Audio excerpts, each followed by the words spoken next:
बहकी बहकी, बता क्या चाहिए? आंखें खोल, फिर मैं बात करूंगी। बता क्या दूंगी मैं तुझे? नहीं माँ, वचन दे, मैं जो मांगूंगा तू मुझे देगी। नहीं पता था कि कई को क्या मांगने वाले हैं भगवान। सोचा कोई वैसे कुछ भगवान राम मांगेगा तो मैं दे दूंगी, तो वचन दे दिया। मैं वचन देती हूँ, मेरा राम जो मांगेगा मैं वही दूंगी। ठीक। राम जी ने आंखें खोल दी। कैकेयी ने कहा, राम बेटा बोल क्या चाहिए तुझे? तो भगवान रो पड़े। कैकेयी ने कहा, तू रो रहा है?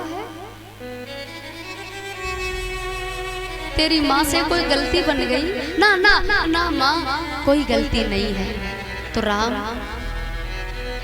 बात क्या है, क्या चाहता है तू? माँ वचन दिया है, मुकर मत जाना, देगी ना तू मैं जो मांगूंगा? अरे राम कहा ना दूंगी मैं, और तू घुमा फिरा के बात कर रहा है। सीधे सीधे बोल देना क्या चाहिए, मिलेगा। हाँ। हाथ जोड़कर भगवान राम ने कहा, माँ एक तू ही है इस पूरी धरती की पीठ पे जो मेरे काम को कर सकती है। नहीं तो या धरती की पूरी पीठ पे कोई ऐसा पैदा नहीं हुआ कि मेरे काम को कर सके। अरे राम मुझे इतना ऊंचा दर्जा तूने दे दिया, अरे मांग तो सही, मांग बेटा। तब भगवान राम ने हाथ जोड़कर कहा, माँ यहाँ से आगे विवाह के पश्चात मुझे राज तिलक दिया जाएगा, यानी राज दिया जाएगा, राज तिलक किया जाएगा। लेकिन माँ तेरे चरणों में मेरी विनती है, माँ तू राज तिलक होने मत देना, मुझे 14 वर्ष के लिए वनवास भेज देना। इतने शब्द सुने कैकेयी मूर्छित होकर जमीन पर गिर गई। अब राम जी पानी के छींटे मार रहे हैं, माँ माँ आंखें खोल माँ। घंटों बाद तो होश आया कैकेयी को, और फिर कैकेयी ने रो कर कहा, राम तेरी माँ की सेवा में, तेरी माँ के प्यार में कोई कमी रह गई बेटा। अरे इतनी बड़ी सजा तो कोई दुश्मन भी नहीं देता है राम, जो तू मुझे दे रहा है। मैं जानता हूँ माँ कि तू मुझे वनवास देगी, ये दुनिया के लोग तुझे हर रोज गाली देंगे, कोई अपनी बेटी का नाम भी कैकेयी नहीं रखेगा। मैं जानता हूँ माँ, लेकिन मेरा जो अवतार हुआ है माँ, जिसके लिए हुआ है वो तेरी वजह से हो सकता है। रो करके कैकेयी ने एक बात कही, बेटा इस काम को कौशल्या से करवा लेना, वो भी तो माँ है भाई, इस काम को कौशल्या से करवा ले, वो कर सकती है। राम जी ने कहा नहीं। क्यों? बोले वो इतनी भावुक है मेरी माँ कौशल्या कि अगर पता चल गया कि मैं 14 वर्ष के लिए बन जाऊंगा तो शायद वो बचने वाली वो अभी अभी प्राणों को त्याग देगी, क्योंकि मुझे पता है उस माँ के बारे में। तो मेरे अंदर क्या देखा तूने?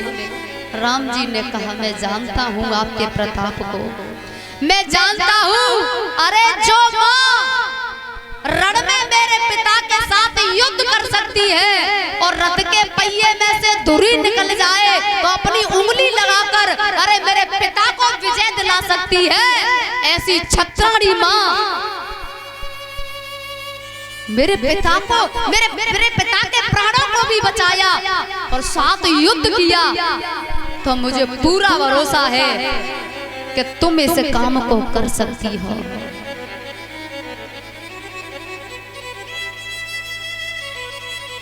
औलाद के लिए माता पिता क्या नहीं करते। माँ अगर आपने ये काम कर दिया तो हमेशा के लिए आपका ऋणी हो जाऊंगा। ये ब्रह्म है, परमात्मा है, साकार रूप लेकर धरती पर भक्तों के कल्याण के लिए भगवान आए हैं और कैकेयी से कह रहे हैं माँ आपका ऋणी हो जाऊंगा। गले से लग कर के घंटों तक रोए हैं।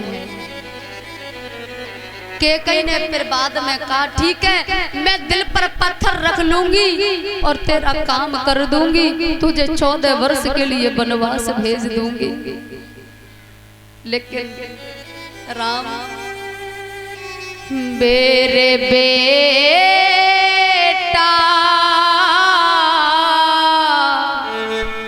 कैसे जिएंगे बिन तुम्हारे,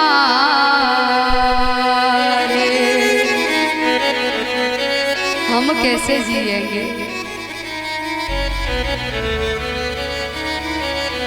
भगवान ने कहा माँ मेरा शरीर दूर जाएगा लेकिन मैं आपके पास हूँ, पास रहूंगा। और ये बात मेरे और तेरे बीच में रहनी चाहिए, तीसरे के पास पहुंच नहीं जाए। ठीक है राम चिंता मत कर।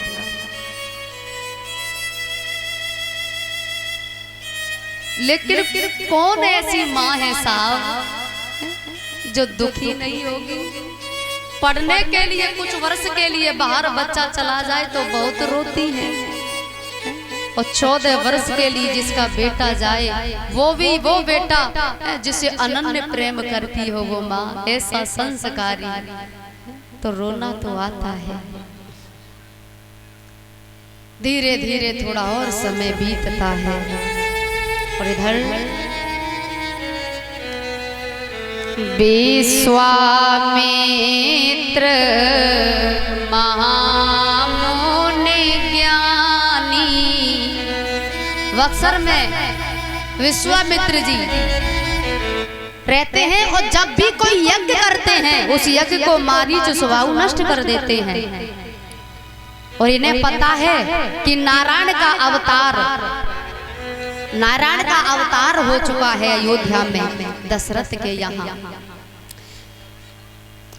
विश्वामित्र महामुनि ज्ञानी बसहि विपिन शुभ आश्रम जानी।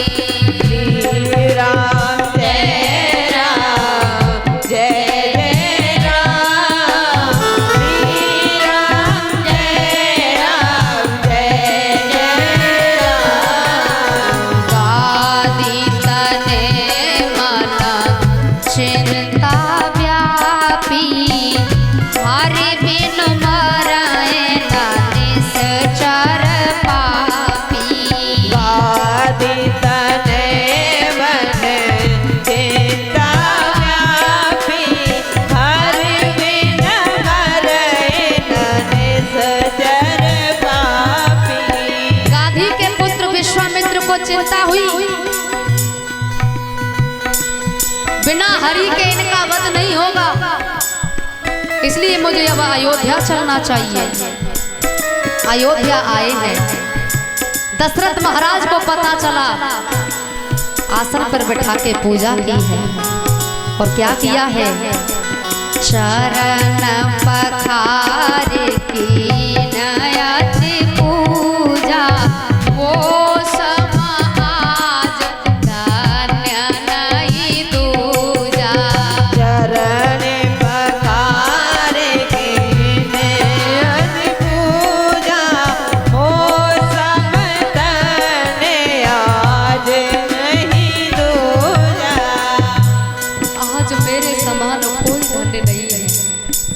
गुरुदेव कैसे आना हुआ, आदेश करो दास को कैसे आना हुआ।